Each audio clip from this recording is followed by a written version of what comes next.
বিড়ালের মতো 500 বছর বেঁচে থাকার দরকার নাই, সিংহের মতো 1 ঘন্টা বাঁচতে চাই।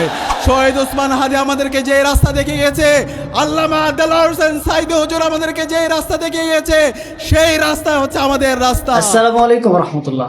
আশা করি সকলেই ভালো আছেন। আলহামদুলিল্লাহ আমি অনেকটাই ভালো আছি।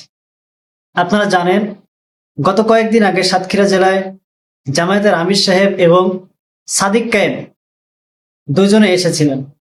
কি ভাষণগুলো দিয়েছিলেন, যে কথাগুলো বলেছেন, আমরা অনেকেই জানি আবার অনেকেই জানি না। তো আসুন আমরা একসাথে শোনার চেষ্টা করি। আমাদেরকে আগামী 12 ফেব্রুয়ারি পর্যন্ত ঠান্ডা মাথায় প্রতিটি কেন্দ্র পাহারা দিতে হবে। আমরা কি পারবো ইনশাআল্লাহ? শহীদ ওসমান হাদি আমাদেরকে যে আজাদির লড়াই দেখিয়েছে, আল্লামা দেলোয়ার হোসেন সাইদি হুজুর আমাদেরকে যে আজাদির লড়াই দেখিয়ে গেছে, সেই লড়াই হচ্ছে আমাদের লড়াই। সেই লড়াই হচ্ছে ইনসাফের পক্ষে লড়াই, সেই লড়াই হচ্ছে ভারতীয় আধিপত্যবাদের বিরুদ্ধে লড়াই। সেই লড়াইয়ে আগামী 12 ফেব্রুয়ারি বাংলাদেশের মুক্তিকামী ছাত্র জনতা ব্যালট বিপ্লবের মাধ্যমে দেখিয়ে দেবে আগামীর বাংলাদেশ হবে ইনসাফের বাংলাদেশ ইনশাআল্লাহ। আউযু বিল্লাহি মিনাশ শাইতানির রাজিম। বিসমিল্লাহির রহমানির রহিম। ওয়ালা তাকুলু লিমান ইউকতালু ফি সাবিলিল্লাহি আমওয়াত বাল আহইয়াউ ওয়ালাকিন লা তাশউরুন। সাদাকাল্লাহুল আলিয়্যুল আযীম। শহীদের রক্তস্নাত জমিন,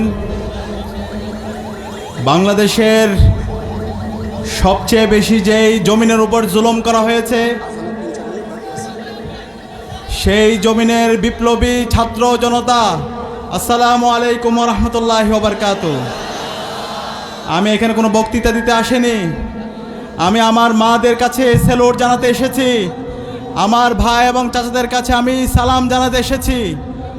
গত ফেসিবাদী আমলে সাতক্ষীরার বিপ্লবী ছাত্র জনতা যেভাবে আজাদির জন্য লড়াই সংগ্রাম করেছে, যেভাবে বাংলাদেশকে ফেসিবাদ মুক্ত করার জন্য জীবন উৎসর্গ করেছে, বাংলাদেশের 56,000 বর্গমাইল জুড়ে আপনাদের আত্মত্যাগের কথা এই জাতি শ্রদ্ধার সাথে স্মরণ রাখবে ইনশাআল্লাহ। এখন বলুন, যে কথাগুলো বলেছে এটা কি সঠিক নাকি বেঠিক? আপনার মন্তব্য কমেন্ট বক্সে বলে যাবেন ইনশাআল্লাহ।